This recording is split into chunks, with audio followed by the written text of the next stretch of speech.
नमस्कार दोस्तों, हमारे YouTube चैनल रामा @स्टडी में आपका स्वागत है। अगर आप किसी भी कॉम्पिटिटिव एग्ज़ाम की तैयारी कर रहे हैं तो आज का हमारा ये वीडियो आपके लिए बहुत ही महत्वपूर्ण है, तो इसलिए अंत तक बने रहें। इस वीडियो में हमने कुछ सेलेक्टेड क्वेश्चन को ही लिए हैं जो कि बहुत ही इम्पोर्टेंट हैं। तो चलिए शुरू करते हैं।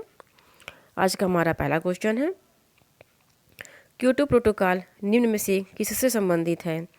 ए वायु प्रदूषण, बी ग्रीन हाउस गैस, सी मृदा प्रदूषण, डी जल प्रदूषण। तो इस क्वेश्चन का राइट आंसर है बी ग्रीन हाउस गैस। इसको थोड़ा डिटेल में भी जान लेते हैं। क्योटो प्रोटोकॉल जलवायु परिवर्तन से संबंधित एक अंतर्राष्ट्रीय समझौता है। यह United Nations framework convention on climate change से संबंधित है। यह ग्रीन हाउस गैसों के विकास को कम करने से संबंधित है। हमारा अगला क्वेश्चन है, विश्व पर्यावरण सम्मेलन 1997 में कहाँ आयोजित किया गया था? A Yuan, B Washington, C Kyoto, D Rio de Janeiro. तो इस क्वेश्चन का राइट आंसर है सी क्योटो। इसके कुछ इंपॉर्टेंट फैक्ट हैं। विश्व पर्यावरण सम्मेलन जापान के क्योटो शहर में 1997 में आयोजित किया गया था। इस सम्मेलन के दौरान क्योटो प्रोटोकॉल को अपनाया गया था। वर्तमान में क्योटो प्रोटोकॉल में 192 देश शामिल हैं। दिसंबर 2012 में कनाडा इस प्रोटोकॉल से हट चुका है। हमारा अगला क्वेश्चन है, राष्ट्रीय वन नीति 1952 के अनुसार कौन सा वन के वर्ग में नहीं आता है? ए राष्ट्रीय वन, बी ग्राम वन, सी राष्ट्रीय उद्यान, डी संरक्षित वन। तो इस क्वेश्चन का राइट आंसर है सी राष्ट्रीय उद्यान। इसके इम्पोर्टेंट पॉइंट को देखते हैं। राष्ट्रीय वन नीति 1952 के अनुसार वनों के वर्ग इस प्रकार हैं: राष्ट्रीय वन, ग्राम वन, संरक्षित वन, वृक्ष भूमि। राष्ट्रीय वन नीति का उद्देश्य पर्यावरण संतुलन की स्थिति की स्थिरता को बनाए रखना है। हमारा अगला क्वेश्चन है, भारत के कुल क्षेत्रफल में वनों का क्षेत्रफल कितना प्रतिशत है? ए 21%, बी 22%, सी 25%, डी 23%। तो इस क्वेश्चन का राइट आंसर है ए 21%। भारत वन स्थिति रिपोर्ट 2017 के अनुसार भारत के कुल 21% क्षेत्रफल पर वनों का विस्तार है। यह रिपोर्ट वन सर्वेक्षण विभाग प्रत्येक 2 वर्ष में जारी करता है। भारतीय वन स्थिति रिपोर्ट 2019 के अनुसार भारत के कुल 21.67% क्षेत्रफल पर वनों का विस्तार है। हमारा अगला क्वेश्चन है, एगमार्क तकनीक का प्रयोग किस लिए किया जाता है? ए दुर्लभ वन्य जंतु के प्रजनन के लिए, बी वनों में जीव जंतुओं का अवलोकन करने के लिए, सी विभिन्न वन्य जंतुओं की संख्या के आकलन के लिए, डी उपर्युक्त में से कोई नहीं। तो इस क्वेश्चन का राइट आंसर है विभिन्न वन्य जंतुओं की संख्या के आकलन के लिए। विभिन्न वन्य जंतुओं की संख्या के आकलन के लिए एगमार्क तकनीक का प्रयोग किया जाता है। एगमार्क तकनीक में पशुओं के पद चिन्हों की संख्या के आधार पर वन्य जंतुओं की संख्या का आकलन किया जाता है। हमारा अगला क्वेश्चन है, बुक्सा बाग परियोजना भारत के किस राज्य में स्थित है? ए उत्तर प्रदेश, बी महाराष्ट्र, सी राजस्थान, डी पश्चिम बंगाल। इसका राइट आंसर है डी पश्चिम बंगाल।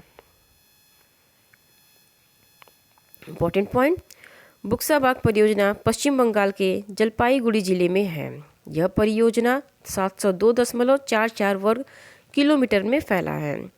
1983 में 15वें टाइगर रिजर्व के रूप में इसे स्थापित किया गया था।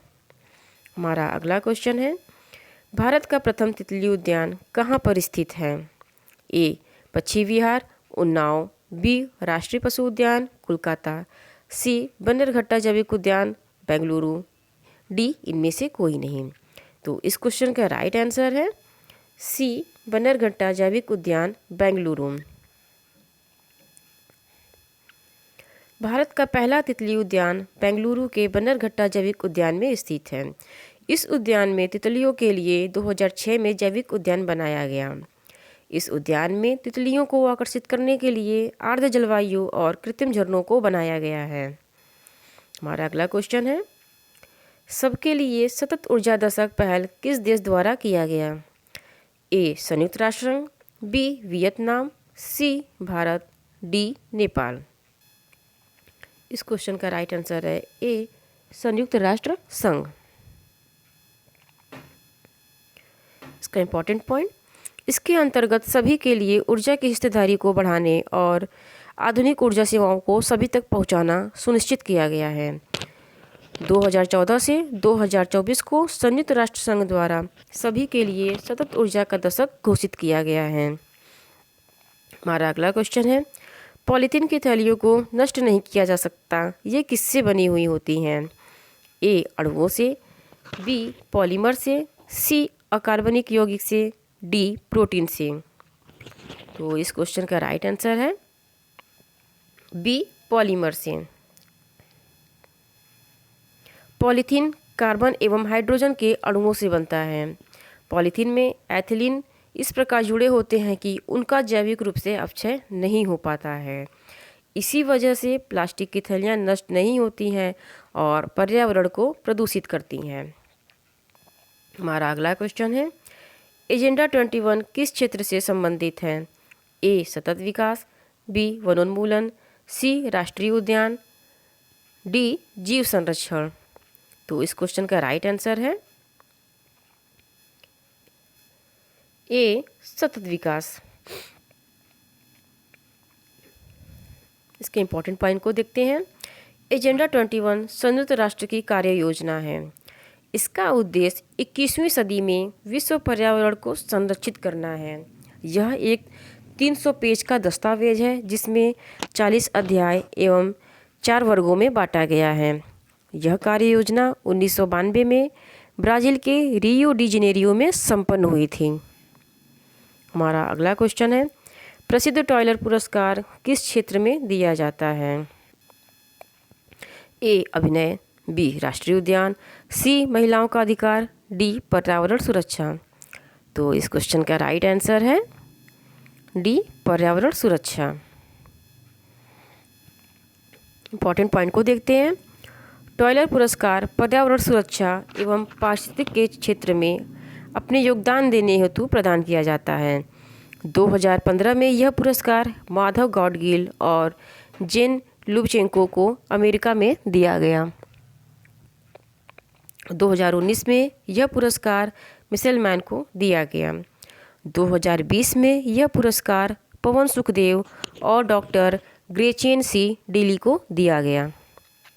हमारा अगला क्वेश्चन है, निम्न में से कौन सर्वाधिक उत्पादन पारिस्थितिक तंत्र है? ए उष्णकटिबंधीय वर्षा वन, बी सवाना, सी मैंग्रोव वन, डी उष्णकटिबंधीय पर्णपाती वन। इस क्वेश्चन का राइट आंसर है उष्णकटिबंधीय वर्षा वन। उष्णकटिबंधीय वर्षा वन एक ऐसा क्षेत्र है जो भूमध्य रेखा के दक्षिण व उत्तर में लगभग 28 डिग्री के भीतर होता है। उष्णकटिबंधीय वर्षा वन में लगभग 200 सेंटीमीटर वर्षा होती है। यहाँ का औसत तापमान 18 से 22 डिग्री सेल्सियस होता है। उष्णकटिबंधीय वर्षा वन अंडमान और निकोबार द्वीप समूह, असम व उड़ीसा के कुछ लिमिटेड एरिया में ही पाए जाते हैं। हमारा अगला क्वेश्चन है, बीटी कपास क्या है? एक संकर पौधा, बी कृत्रिम पौधा, सी प्राकृतिक पौधा, डी ट्रांसजेनिक पौधा। तो इस क्वेश्चन का राइट आंसर है डी ट्रांसजेनिक पौधा। बीटी कपास का पूरा नाम बैसिलस थिरुंजीनेंसिस है। यह एक अनुवंशित संशोधित कपास है। 2002 में भारत ने बीटी कपास की शुरुआत की थी। यह मानसेटो कंपनी द्वारा उत्पादित किया जाता है। महाराष्ट्र में महेको नामक कृषि जैव प्रौद्योगिकी कंपनी इसकी आपूर्ति करती है। हमारा नेक्स्ट क्वेश्चन है, टाइगर प्रोजेक्ट की स्थापना कब हुई थी? ए 1973, बी 1975, सी 1979, डी 1970। तो इस क्वेश्चन का राइट आंसर है ए 1973। टाइगर प्रोजेक्ट की शुरुआत 7 अप्रैल 1973 को हुई।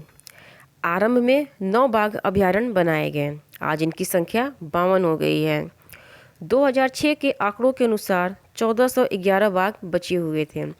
2010 के आंकड़ों के अनुसार जंगली बाघों की संख्या 1701 हो गई है। अखिल भारतीय वन रिपोर्ट 2018 के अनुसार भारत में बाघों की संख्या 2967 है। हमारा अगला क्वेश्चन, और कौन सा रसायन का उपयोग आम पकाने के लिए किया जाता है? A calcium carbonate, B calcium hydroxide, C calcium carbide, D calcium chloride. तो इसका राइट आंसर है कैल्शियम कार्बाइड। इसके द्वारा आम को पकाया जाता है। इसके इम्पोर्टेंट पॉइंट को देखते हैं। इसे कैल्शियम एसिटाइलाइड भी कहा जाता है। इसका रासायनिक सूत्र CaC2 भी है। औद्योगिक रूप से इसका उपयोग एसिटिलीन और कैल्शियम साइनेमाइड के उत्पादन में किया जाता है। आज का हमारा लास्ट क्वेश्चन, वायु दाब मापने वाला यंत्र किस नाम से जाना जाता है? ए बैरोमीटर, बी हाइड्रोमीटर, सी थर्मामीटर, डी सिस्मोग्राफ। तो इसका राइट आंसर है ए बैरोमीटर। इसके इम्पोर्टेंट पॉइंट को देखते हैं।